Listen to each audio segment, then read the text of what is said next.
The King's Avatar, Chapter 1383 Regular Season Awards. Audio source, WuxaWorldAudiobook.com. Chapter 1383, Regular Season Awards. Translator, Gnome Yummy. Editor, Gnome Yummy. The regular season finally came to a close. At the round 38 post-match press conferences, the teams that managed to get into the playoffs were asked questions on how they planned to face the playoffs. Each team's response was rather reserved, at most expressing their determination. No one expanded on it too much. The first round of the playoffs was set to beginning on June 14, the start of the new week. The playoffs would open with Samsara vs. 100 Blossoms. After resting for a mere 8 days, the two teams would once again meet on the battlefield. 8 days. No team would really spend these 8 days resting and relaxing. After confirming their opponents for the first round, each team entered a high-tension state of preparations. It wasn't just the teams that grew busier. The alliance, the media, and sponsors were all rushing to make arrangements for this season's climax. The reporters sent out by different media outlets hoped to obtain the situations of each team's preparations. Some teams would use this as a chance to set a smokescreen. The war that was the playoffs had started ever since round 38 ended, from on the stage to outside the stage, from mental fortitude to mechanics and strategies. This war wasn't just won on the battlefield. Happy, because of their unique origins, had plenty of people keeping an eye on them. However, the day after the last round, Happy announced that they were going into isolated training. Even the esports home reporter Chong Xian, who was the closest to them, was sent away politely. They weren't the only ones though. Happy's opponent for the first round, Blue Rain, had also closed itself from the outside world. Their PR gave the media few courtesy words that were common in the playoffs. The other 6 teams didn't seem to treating this as solemnly as Happy and Blue Rain. Samsara openly expressed their determination and confidence in accomplishing a consecutive 3 championships. Tyranny kept a low profile like they had the entire season, not revealing anything. Tiny Herb's roster had undergone great change since their 2 championships, and Captain Wang Jieshi expressed his hopes for Tiny Herb's future. Thunderclap's captain Xiao Shichin mentioned the awkward situation of how Thunderclap had never succeeded in advancing to the second round of the playoffs. This time, he expressed his hope that they would break through. "We've gotten here, and we only have one goal, the championship." Xiao Shichin displayed an ambition that Thunderclap hadn't dared display all season. 301 Degrees had only managed to charge into the playoffs with Bai Shu's arrival in the latter half of the season. They might not have a high point score, but the combative power they had displayed in the latter half of the season was nothing to joke about. Thus, Team 301 Degrees was very confident about the playoffs. "This is a completely new 301 Degrees," was what 301 Degrees expressed in their interview. In 8th, 100 Blossoms, who had narrowly beaten Wind Howl by 1 point, first expressed, self-mockingly, that they really were quite lucky. "The playoffs is a new beginning. We won't waste this rare fortune." Quote, "When 100 Blossoms talked about luck, it would always make people sigh over it, but now they kept talking about their fortune and good luck. Their attitude was most certainly very enthusiastic. Let's wish them a good luck in the playoffs." All the reports on the teams were, in the end, about such words. After that, there were analyses and predictions for each team flooding in. Team Samsara was undoubtedly the one people had the highest hopes for. They had managed to leave everyone in the dust in the regular season. Even the 4 Heavenly Kings of Tyranny in Season 9 hadn't given such a dominating performance. All sorts of reports, all sorts of comments, all sorts of debates. The matches hadn't even begun, and the normal players were all in a tizzy, all talking about their reasons and opinions. The esports sites had also began all kinds of polls to calculate each's support ratio. On June 8, 6 days before the beginning of the playoffs, the Alliance announced the rewards for the regular season. King of Dueling, Happy's Yishu. Arena Star, Samsara's Sun Shang. One Hit One Kill, Samsara's Zhou Zakai. These three were calculated purely through statistical data with no subjectivity. The final results weren't anything that could be argued over anyways. There were people who'd pick out needles in the haystack and even complain that Yishu's flawless record was built on a god of all players playing in the individual competition.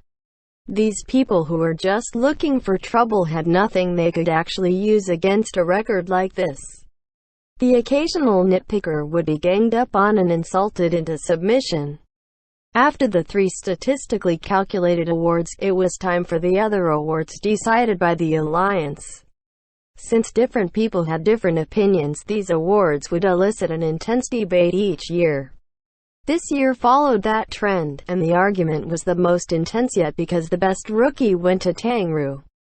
The Alliance, in the end, decided to respect the fact that this was a competition of skill. Speaking solely in regards to performance, Tangru, a core member of Team Happy, held an impressive record of group arena wins and admirable performance in the team competition. No other rookie in the 10th season had a chance against Tangru for this award. The most impactful statement on her report was, "A player that has managed to smash through rookies' block, one with her fierce determination." Unfortunately, Tangru's conduct had many people viewing her in a different manner. They were all more willing to point out her flaws and magnify them, using them to make her seem unskilled. Of course, Tangru's performance wasn't flawless, and under such nitpicking, people could find flaws everywhere. After these flaws were magnified, Tangru was nothing more than a pretty face who couldn't accomplish anything, according to some. Unfortunately for them, Tangru's performance clearly rebuked that. Even if they had ignored her strengths, her victories were recorded and noted. Tangru had broken through rookies' block without faltering. This was a spectacular achievement for a rookie, yet those nitpickers completely neglected to consider it. In these 10 years since the Alliance had been created, only two people had managed to break through rookie's block before without faltering: Wang Jieshi and Sun Shang. Both were top gods now. After that, last season's Tyranny's rookie, Qin Muyan, had managed to play a stable hand throughout his debuting season. However, in Tyranny's team, the four gods had drawn a lot of attention and snatched a lot of data. Qin Muyan's statistical data wasn't all that impressive, low profile to the point where people didn't even think any fluctuations in his data were noteworthy. In addition to his rather wallflower-like presence, he escaped most people's attention. This was to the point where, when the Alliance was writing up the report on their choice of best rookie, they only mentioned Wang Jieshi and Sun Shang for players who had broken through rookie's block and completely ignored Qin Muyan. However, this was enough to prove how impressive Tangru's performance had been this season. Because of this impressive performance, the Alliance couldn't not give Tangru this award for something like conduct. From a competitive perspective, this definitely wouldn't be fair. Best rookie, Happy's Tangru. That was the Alliance's final decision, and they weren't surprised by the uproar that it created. However, Tangru's powerful performance gave them the confidence that she'd live up to the award she was given. Compared to this best rookie, the other awards had some objections, but it wasn't nearly as intense. WuxiaWorldAudio.com. Best sixth player went to Blue Rain's Songshao. Most improved was 100 Blossoms' Zhou Yuan. Best partners, in the end, was given to Team Samsara's new striking duo, Zhou Zakai and Sun Shang. MVP, Happy's Yishu. With the unspecialized character Lord Grimm and his myriad manifestations umbrella, he had managed a spectacular 37 consecutive individual competition wins and led a new team like Happy to the playoffs. Yishu's return to the Alliance had brought yet another never-before-seen record. Samsara's strength after 2 consecutive championships was something everyone was used to now.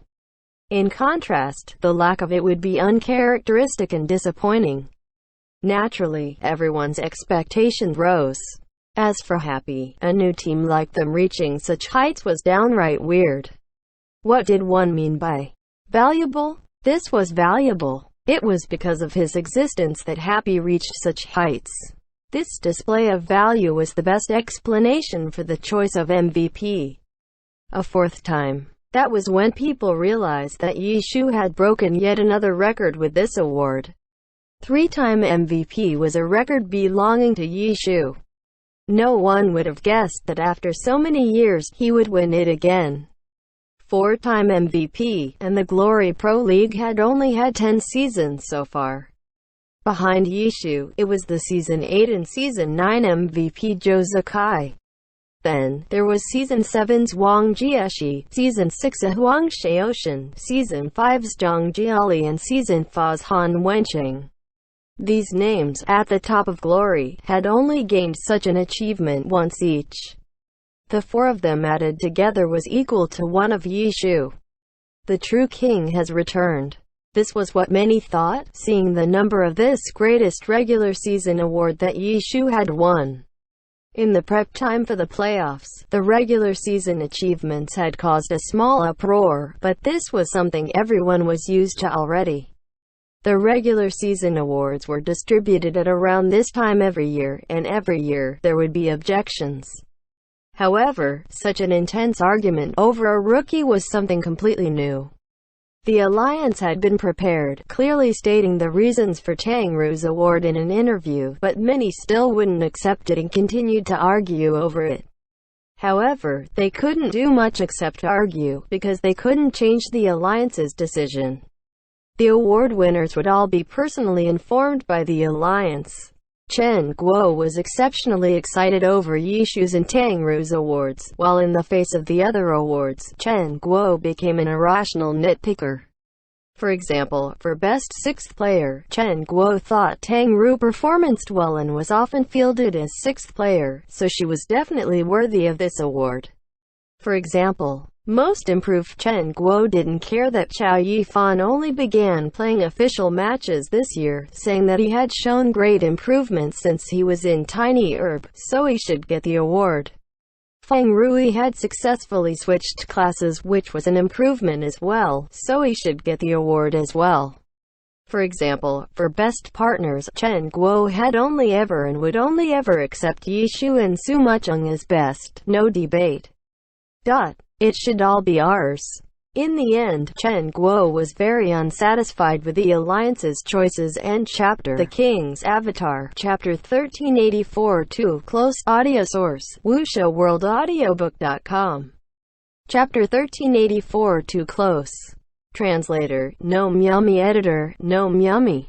Happy responded to Chen Guo's complaints with a grin. Naturally, winning these awards were a cause for celebration, but Team Happy didn't have the time for a celebration yet. They still had plenty to do in preparations for the playoffs, especially getting used to their new equipment. 40 pieces of pseudo-silver equipment. In this last week, Happy's R&D worked overtime and managed to finish the last 3 silver equipment right after the end of the 38th round, giving Happy a total of 40 pieces of pseudo-silver equipment. Compared to proper silver equipment, pseudo-silver equipment was disposable, a temporary fix for Happy's lack of proper equipment, but they didn't have any room for improvement. This expenditure pained Chen Guo, but she understood Happy's current situation. Without special methods, it was impossible to improve their hardware so quickly.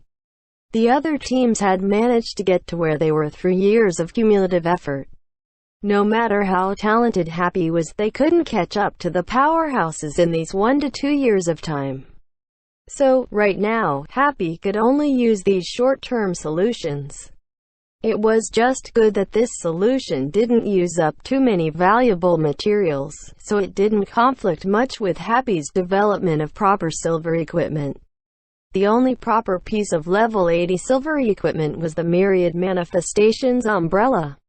For it to be equipped, the umbrella need a 5-level reduction to its level requirement. They had finally managed to create this stat and apply it every form of the myriad manifestations umbrella. As a result, each form's base stats were clearly a cut above level 75 silver equipment, and the bonus stats had gained small improvements as well. At level 50, when the myriad manifestations umbrella had been fully developed, it had shield, spear, rifle, tai chi, scythe, staff, ninjutsu, tonfa and stock forms, as well as having the abilities of a mechanic's mechanical box. All the further improvements had maintained these forms. And this time, Guan Rongfei successfully added new forms in the jump from level 70 directly to level 80. Using the Tonfa form as a base, the myriad manifestations umbrella could now become Nightwalker's dual swords. The umbrella ribs that held up the umbrella while opened could now be detached and equipped to the wrists to form a fighter's claws. With the umbrella closed, the canopy could open horizontally above the shaft of the umbrella, forming a weird shape like a poleaxe, but this was actually the swordsman's great sword. In addition to the 9 old forms of the myriad manifestations umbrella, there were now a total of 12 forms. To use all low-level skills, all they need was a form for each superclass: mage, swordsman, priest, gunner, fighter, nightwalker. However, more forms meant more variety, and would allow the unspecialized style to become even more unpredictable and complex. Plus, considering how it was possible to set a different skill on each form, 3 more forms meant 3 more non-unspecialized, non-awakening class skills. In the end, of the 12 forms, there were 2 swordsmen, 1 gunner, 2 fighter, 3 priest, 2 mage and 2 nightwalker. It was pretty evenly distributed. Everyone, including Yishu, were doing their best to familiarize themselves with the new equipment in this limited time given. Esports Home's reporter, Chang Xian, called or came to visit the internet cafe every now and then. After all, he was a reporter, and his primary work was to gather intel. Though he knew that no team liked to be bothered at a time like this, Chang Xian still had to try and get something out of them. However, no matter when he came, Chang Xian didn't see anyone except boss Chen Guo. The only person he managed to meet in the team was the boss. This was a clear display of Happy's grassroots status. No team's boss was like a receptionist like Happy's Chen Guo, easier to find than any of the team members even. If it was any other reporter trying to interview a team, then they'd probably die of happiness at such a situation. However, Happy was the exception. Chang Xian snuck into Happy again, only to see Chen Guo looking at him with a smile. He smiled weakly, feeling a little helpless. "Sister Chen, what? Not happy to see me?" Chen Guo asked. She was only just starting to learn how to interact with the media, but the reporter she had the most exposure to was Chang Xian, also a newbie in his field. He was honest and principled individual, not nearly as sly as veteran reporters. Against him, Chen Guo had no problems. No, of course not," Chang Xian hurriedly replied. He didn't dare offend Chen Guo. Though she was almost like a receptionist in how easy it was to get a hold of her, she was still the boss of a team. "Sister Chen, seeing that I've come over so many times, could you give me some insider info?" Chang Xian was practically begging. There really isn't anything to give. It's just that they don't want to be disturbed, so they went into closed-door training for the championships," Chen Guo said cheerfully. Chang Xian had heard these words many times already, but he couldn't believe them. Although he was new to the industry, these few years had honed his observational skills. In addition, Chen Guo wasn't someone who was adept at hiding her thoughts. Her cheerful manner of addressing Chang Xian clearly told him that she was hiding something from him.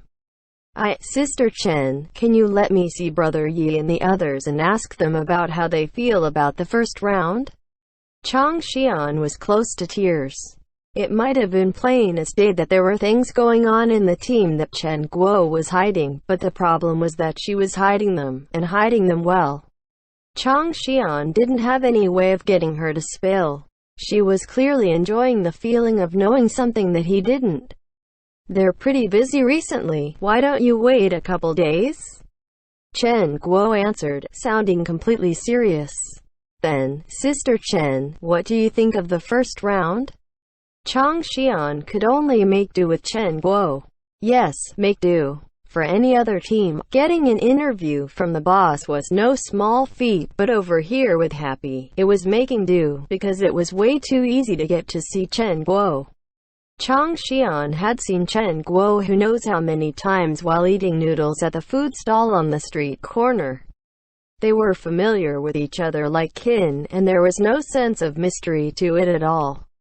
Thus, Chang Xian knew that Chen Guo was a rather unorthodox boss, and it sometimes felt like she was just one in name. Happy's biggest decision-maker wasn't her.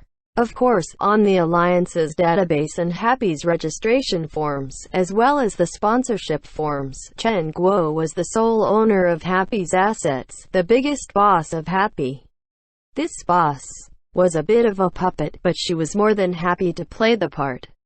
If Chang Xian had to describe it, then he'd call her a one true fan. Yes, a one true fan. Compared to that young master Sha Zhongtian from Qianti Green, she was way more of a true fan. WuxiaWorldAudio.com. Sha Zhongtian had far greater control of New Excellent Era than Chen Guo had of Happy, and he acted like a typical team club boss. As a City H reporter, Chang Xian had naturally gone to see the current Excellent Era. Chang Xian really wasn't sure how to deal with a boss like Chen Guo. They were friends and that was great, of course. However, as an interviewee, though she had such a high position, her value was low and just thinking of it was frustrating him. He often saw Happy's boss, but he couldn't get any information about what was happening with Happy. He'd be considered a joke if word got out. The first round? We'll defeat Blue Rain, of course, Chen Guo said. Chang Xian sobbed inside. There was no substance to that. He had been expecting it though, so he hadn't even bothered to record it. Do you have any special strategies planned? Chang Xian asked. That's a secret, I can't say. Chen Guo smiled. What secret? You don't even know, do you? Chang Xian felt the mental tears pour. Will Boss Wei play in the match against Blue Rain? He has history with Blue Rain, after all. Chang Xian then asked. That'll depend on our strategic needs. We won't arrange anything for the drama, Chen Guo informed him seriously. Damn it, what's with that serious attitude? That guy told you to say that, didn't he? Chang Xian looked around subconsciously, as if someone in the internet cafe had somehow sent her a telepathic message. Little Chang, sit for a while and make yourself comfortable. I have to go out to get some supplies, Chen Guo then said. Chang Xian nodded helplessly. See, that was Happy's boss. She never acted like a big shot or anything. Chang Xian watched as Chen Guo left the internet cafe and then went into a random tobacco shop, coming out with a carton of cigarettes not long later. So she was getting cigarettes for Yi Shu and Wei Chen. Chang Xian was familiar enough with Happy to immediately come to the conclusion. Little Chang, sorry to have to ask you to wait a little longer. I have to take this up, Chen Guo returned, waving the cigarettes at him and then going upstairs.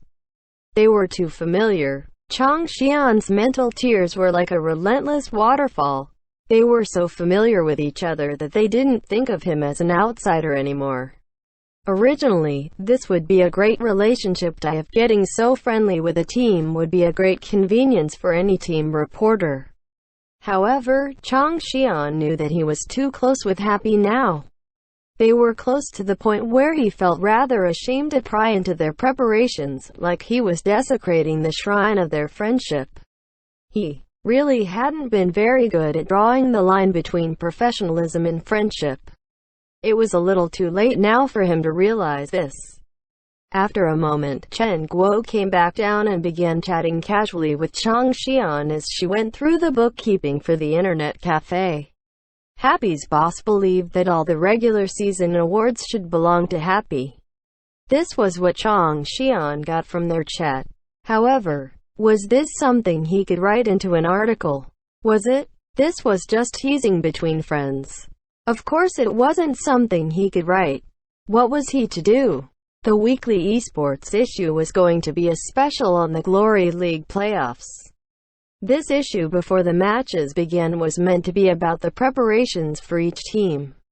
How was he going to write up an article on Happy? No yummy TL note Joey. In China, fan culture is diverse, and people have gone as far as to label different fans.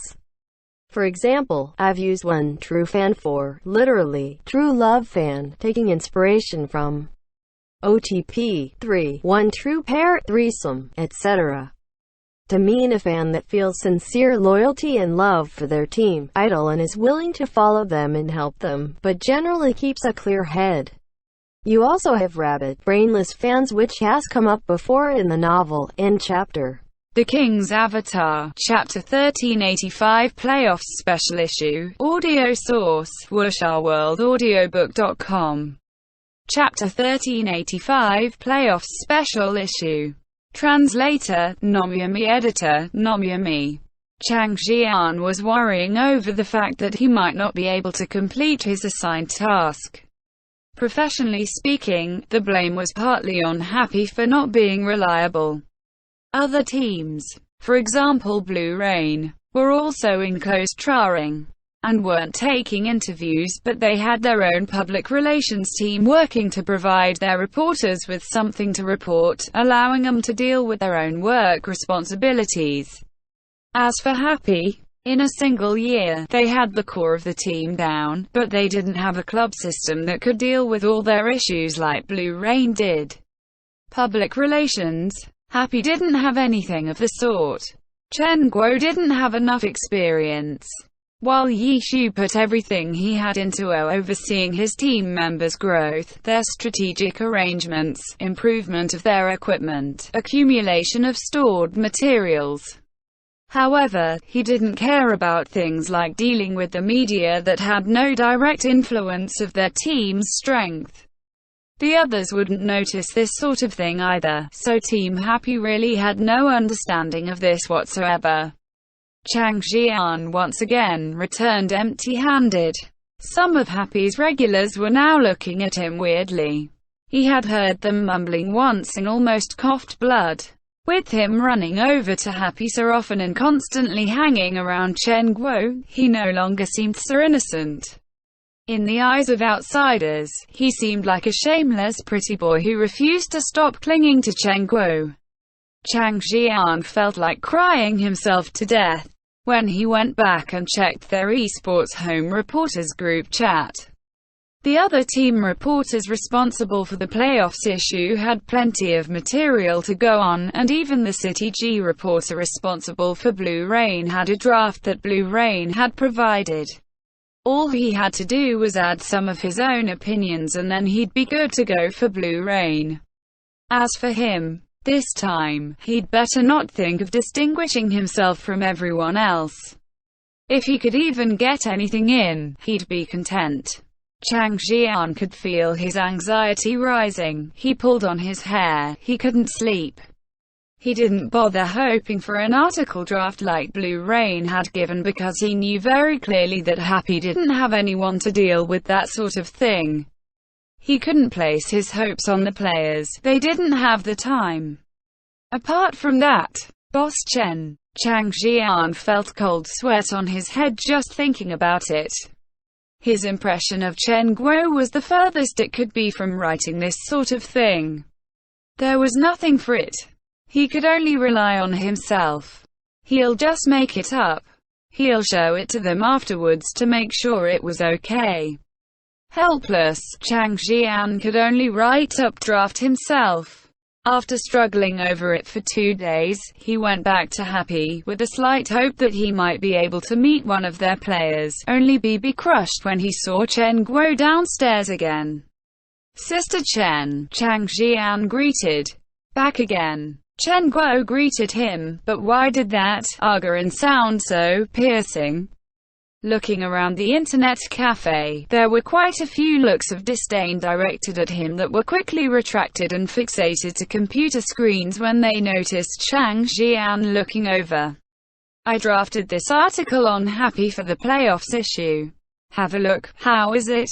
Chang Jian weakly handed over his substanceless article draft, which had no sources but himself to take from. Oh, all right. Chen Guo accepted it and looked through it carefully, which made Chang Jian feel marginally better. Little Chang, this article is just full of slogans. There's no substance to it, Chen Guo said. Chang Jian felt the tears start again. Of course there wasn't any substance. You always blocked me at the internet cafe and never let me interview the players or leak any information to me. Where would I get any substance from? Chang Jian felt chagrined, to the point of speechlessness. Seeing this, Chen Guo wasn't completely clueless as to why. Just now I was just speaking from the point of a reader. It's actually pretty good, go AEAD and publish it. Chen Guo said. Sister Chen, can't you give me something to write about? Chang Jian asked. There really isn't much I can give you. We Happy only have so much to our name, you know that. And because of this, we have to fully utilize all the time we're given and improve as much as possible in this week, Chen Guo replied. Stop trying to fool me, Sister Chen. I know you guys have a trick up your sleeves. I can tell, Chang Jian said. Of course we have something, but we can't say anything about it. Otherwise, how are we going to surprise everyone? Chen Guo said. All right. Chang Jian nodded. Chen Guo had personally admitted that they had an ace up the sleeve and that could probably count as something with substance he could write about. As for not knowing the specifics to their ace up the sleeve, that was reasonable. If a team really revealed all the tricks and strategies they were going to use to deal with their opponents, then everyone would probably be suspicious that they were doing it on purpose to fuck with their opponents. Chang Jian was pretty skilled at his job, and upon hearing of this information, the gears were already turning in his head, figuring out how he could use this. Soon enough, the weekly esports special playoffs issue started publishing. The pre-match articles were, naturally, about predictions and hopes for each team in the playoffs. Apart from articles from the assigned reporters of each team, Esports Home had also invited renowned glory analysts to write about their views of the playoffs. For example, famous guest commentator Li Yibo. His special column was of the same style as his commentating this season, careful and cautious, not daring to make predictions. WuxaWorldAudio.com. Li Yibo's section was like a replay. He brought up all the most spectacular moments of the regular season. Of course, he had been a commentator for all these matches, and his rehash of the events were lifelike and clear. Then, he went on to explain what strengths and flaws each team had, in his opinions, before bringing his article to a close with best wishes to all the teams. Renowned analyst Xia Xiaoxia had announced that he was a brainless fan of Happy's long ago, and had supported Happy plenty throughout the season. However, Xia Xiaoxia's brainless fan comment was just a simple joke.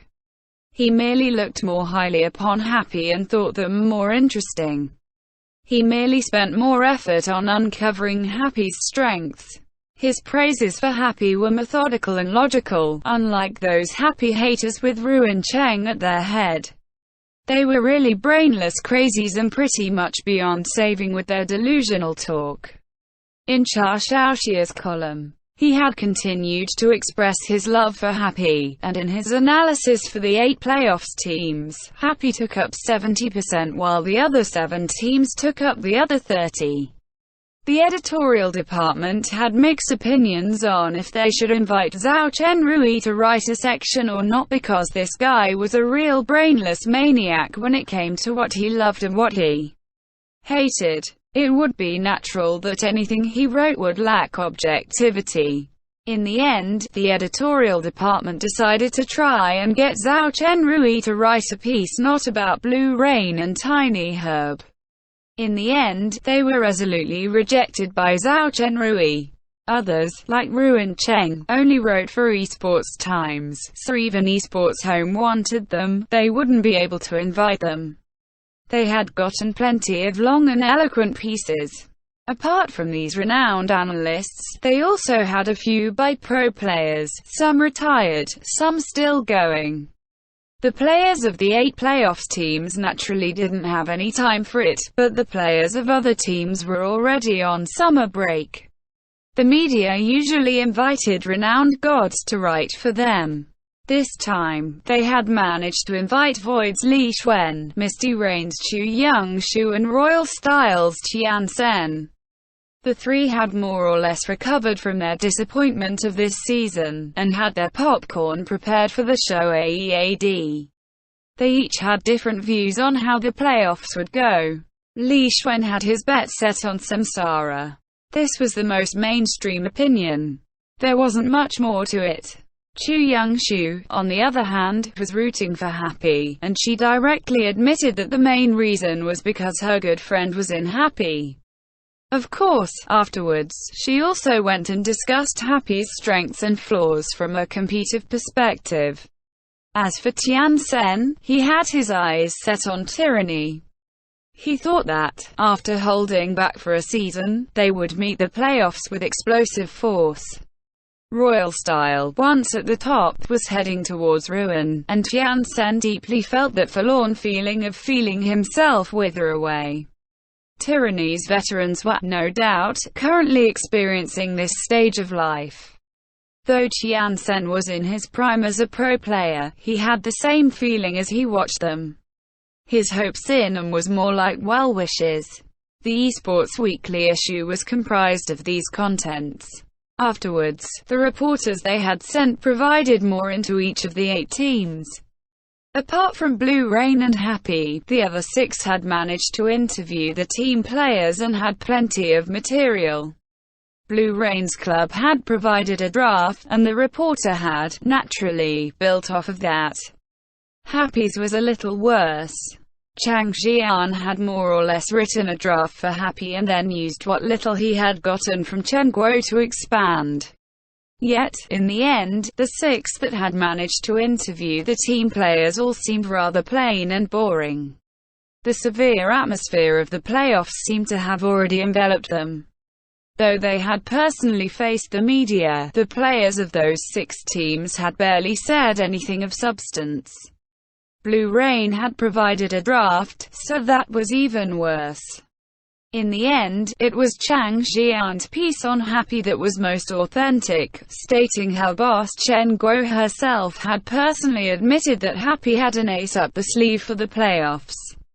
What was this ace up the sleeve? This was what Chang Jian had focused on. Chang Jian's guesses weren't important. After all, anyone could try and guess. Thus, what ace up the sleeve Happy had became the biggest discussion of the issue. Some guessed that it was a new strategy, some guessed that it was a new and never-before-seen team formation, and some guessed that it was a secret weapon in the form of equipment. Either way, there was a limited amount that could be talked about and all sorts of guesses were flying around. What do you think? Team Blue Rain, Huang Shaoshan asked Yu Wenzhou as he set down his newspaper. They were going to be Happy's opponents soon, so they were naturally rather concerned about this. After he asked, Huang Shaoshan didn't bother waiting for Yu Wenzhou to answer, immediately expressing his own opinion. With that guy present, I bet that this is just a smokescreen. Really? I don't think so. Yu Wenzhou held a newspaper in hand, too. His gaze didn't leave the page as he listened to Huang Shaoshan talk. They probably have some sort of trick or ace. If they didn't have anything, then this smokescreen would be rather pointless. Happy's members aren't that immature. Yu Wenzhou continued. Then what is it? Huang Shaoshan was confused. Don't think. If you think about it, then you'll have fallen for the trap. Yu Wenzu set the newspaper down as he spoke. Just pretend you haven't seen it. I'll do my best. Huang Shaoshan didn't sound very confident. End chapter.